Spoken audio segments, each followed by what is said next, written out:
Have you ever wondered what are some realistic hobbies that you can give to your character that aren't just reading and writing? If you have, then this is going to be the video for you because today I'm going to talk about some of my personal hobbies and how you can use those for your characters and make them a little bit more realistic.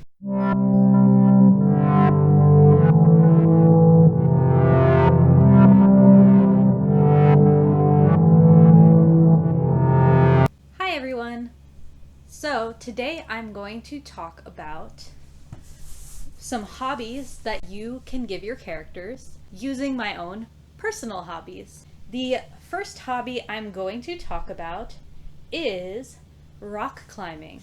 So this is one that I did for a really long time on and off, but it's one of my favorite hobbies, and a couple things that you can sprinkle in as far as details go. For one, that character physically will probably have a lot of calluses, especially around that fingertip area and like just the fingers in general.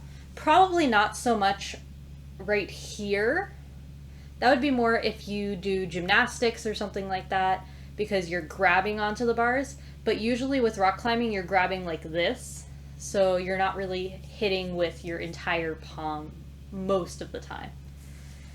The next thing you could remember as far as adding in details for your character is that they might have better grip strength. So for example, if they're learning to use a weapon in the story, they're probably going to be better at being able to grip the weapon for a long time.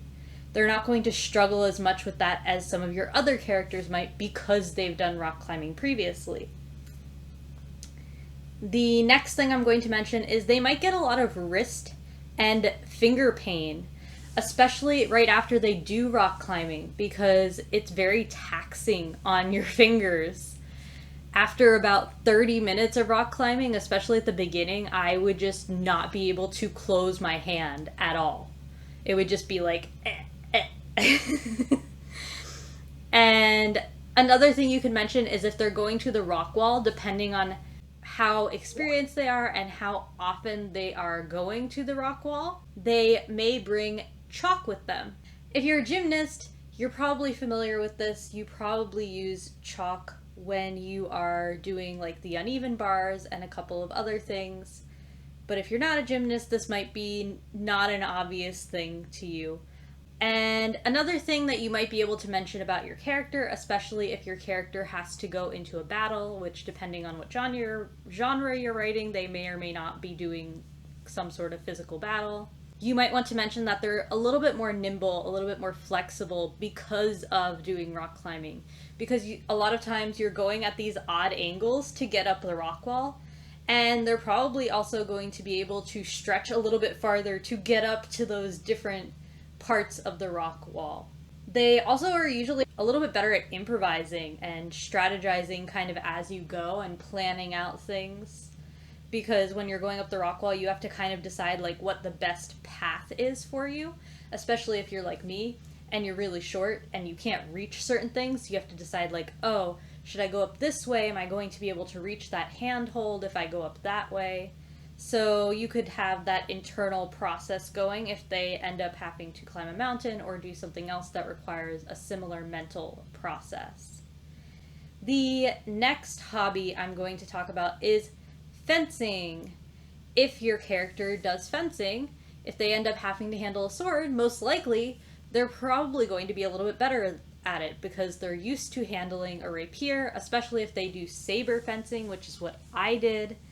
They're probably used to having a certain amount of weight, and swords are heavier than you might think they are, so it takes a lot of practice to be able to hold the sword properly and just to be able to have the strength to hold the sword up in general.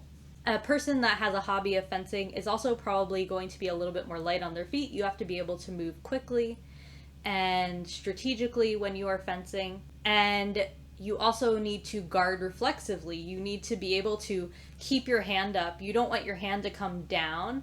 If you're doing fencing, once your arm gets hit, you have to put it behind your back. This might be a silly reflex that they have when they're doing training. You might even show this if they, for example, are doing sword training.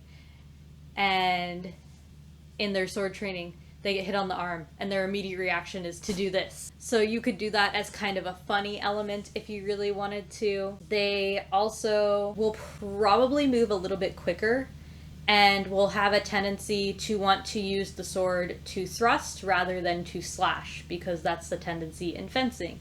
You're doing a straightforward thrust rather than trying to slash at somebody with your sword. And the next hobby I'm going to talk about is jujitsu. You're probably going to notice, if your character does jujitsu, that they're a little bit more hypersensitive to sounds. They will probably get a little bit more of a knee-jerk reaction to someone getting close enough to them or coming up behind them.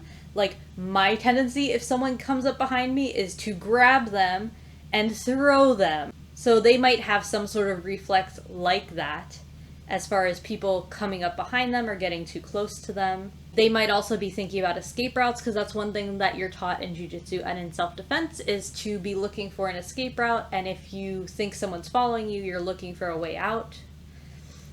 They might also just be a little bit more cautious and alert, and they're probably going to be more likely to know how to turn everyday things into weapons, like keys. And the next hobby I'm going to talk about is photography. If your character is a photographer, they're probably going to be more likely to notice things like lighting and angles in their surroundings. They might like to take a lot of photos, whether that's on their camera or their cell phone, whatever.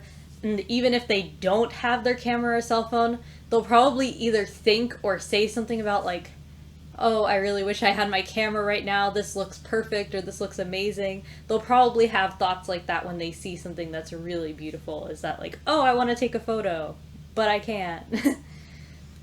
And they're probably going to be really good at catching people in the right pose or taking pictures of people, depending on what type of photographer they are.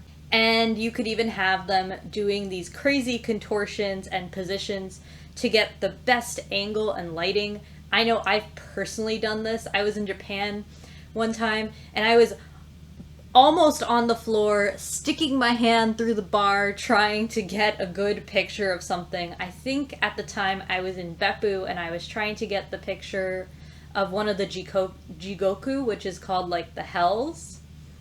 And they're basically just these different colored hot springs, but they were absolutely gorgeous and I was like, I need a picture of it now. Also, if your character is a photographer, they may like going out early or going close to sunset to get the best lighting and the best view to take pictures.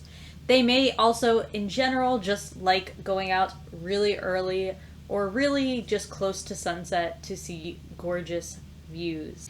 A couple of things for kickboxing. If someone's done kickboxing, they're probably going to have fast reflexes. They're going to be able to punch and kick a little bit quicker than most people.